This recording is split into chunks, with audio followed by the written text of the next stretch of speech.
Assalamualaikum warahmatullahi wabarakatuh. Halo geng kejar semuanya, perkenalkan kami tim Ki Hajar SMP Islam Rodatul Jannah Kota Payakumbuh, Provinsi Sumatera Barat. Bersama saya Syahrul Ramadan, Saya Afrian Rafi Kafka, dan saya Habibur Rahman Al-Fajri.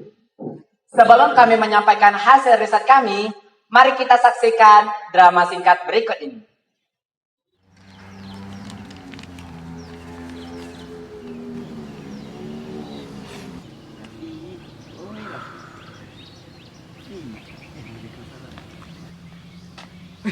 Udah Raffi, kok murung mukanya ya? Biasa dia ceri-ceri aja. Semberin Assalamualaikum Raffi. Oi Raffi. Vi, kamu kenapa Vi? Kok mukamu kusut amat Vi? ini aku habis bayar tagihan listrik, tapi bulan sekarang kok lebih mahal. Serius? Lihatlah kalau nggak percaya.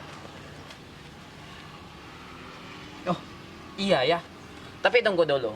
Pemakaianmu bulan sekarang lebih banyak nggak dari bulan kemarin? Nggak, sama aja kok. Bentar deh, aku cek dulu tagihan listrik aku ya.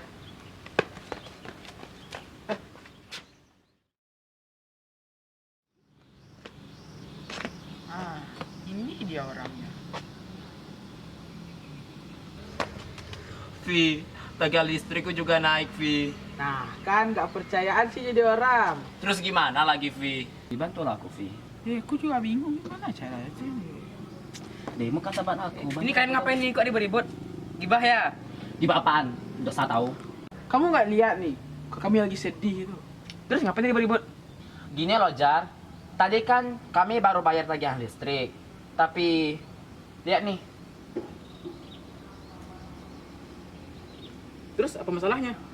Gak lihat kamu, tagihan listrik bulan ini lebih mahal dari bulan kemarin. Oh, itu aja responnya. Emang kamu udah tahu gitu? Udahlah, kalian aja yang ketinggalan. Terus gimana dong? Apa kenaikan listrik sekarang ini gara-gara BBM juga naik? Bisa jadi sih. Biasanya kan kalau harga BBM naik, semuanya juga naik. Kalau semuanya serba naik, pengeluaran orang tua kita juga banyak dong. Belum lagi bayar SPP tiap bulan, belum lagi untuk kebutuhan sehari-hari, sama buat kebutuhan untuk isi bensin kendaraan. Apalagi aku, makanku kan banyak. Masa iya mamaku ngurangin jatah makanku biar pengeluarannya nggak banyak? Apa ya kira-kira penyebab kenaikan listrik ini? Nah, gimana kalau kita survei langsung aja ke PLN? Biar kita tahu penyebab listrik naik. Ide bagus tuh. Setuju. Yalah.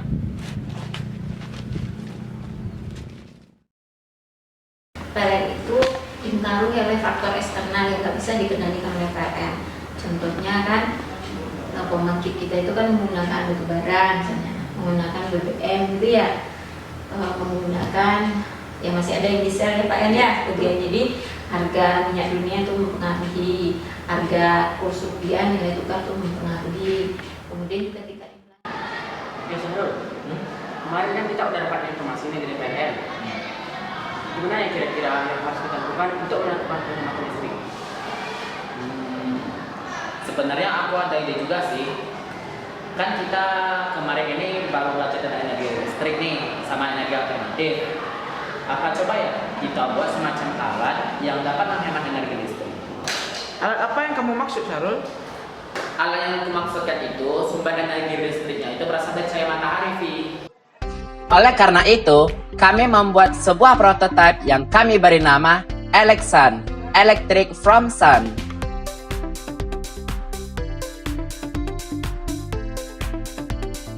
Langkah pertama, potong kabel pita dengan ukuran 8 cm.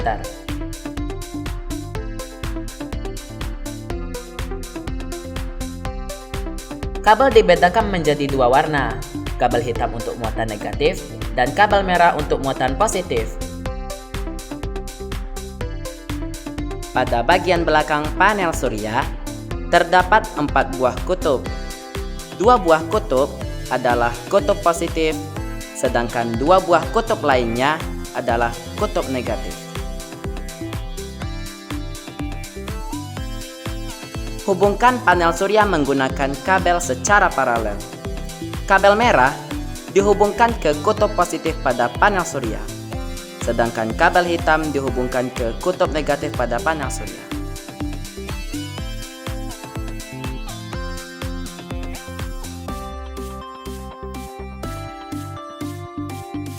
Setelah panel surya terhubung, maka selanjutnya kita akan menghubungkan dioda 1N4007 ke input positif pada modul TP4056. Hubungkan dioda menggunakan timah. Dioda merupakan komponen aktif dua kutub yang bersifat semikonduktor. Dioda hanya memperbolehkan arus listrik mengalir ke satu arah dan menghambat arus dari arah sebaliknya, atau dapat disebut juga sebagai penyek arah. Selanjutnya, kabel yang ada pada panel surya dihubungkan ke input positif dan input negatif pada model TP4056. Kabel berwarna merah dihubungkan ke ujung dioda, sedangkan kabel berwarna hitam dihubungkan ke input negatif pada modul TP4056. Apabila panel suryanya diletakkan di bawah cahaya matahari, maka lampu indikator berwarna merah pada modul TP4056 akan hidup. Namun, jika panel surya kembali dihalangi, maka lampu indikator pada modul TP4056 kembali mati.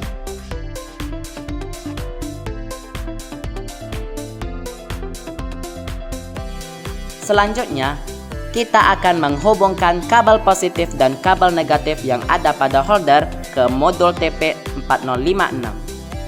Potong kabel positif yang ada pada holder menjadi dua bagian.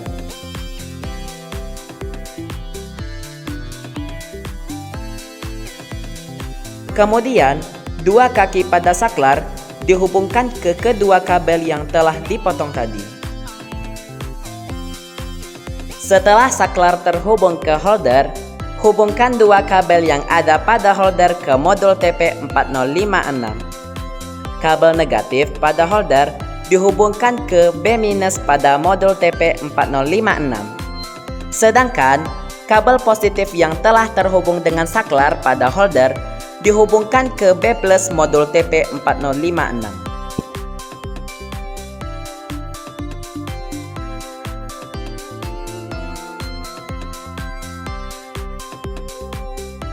Kabel positif dan kabel negatif pada input negatif dihubungkan ke modul TP4056.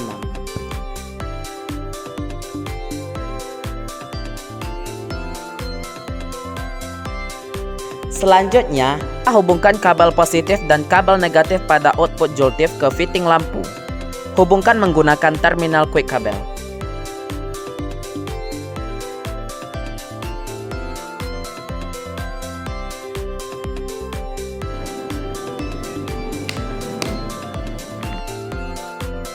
Agar prototipe ini rapi dan terlindungi, kita akan menyusun semua rangkaian ke dalam sebuah kotak.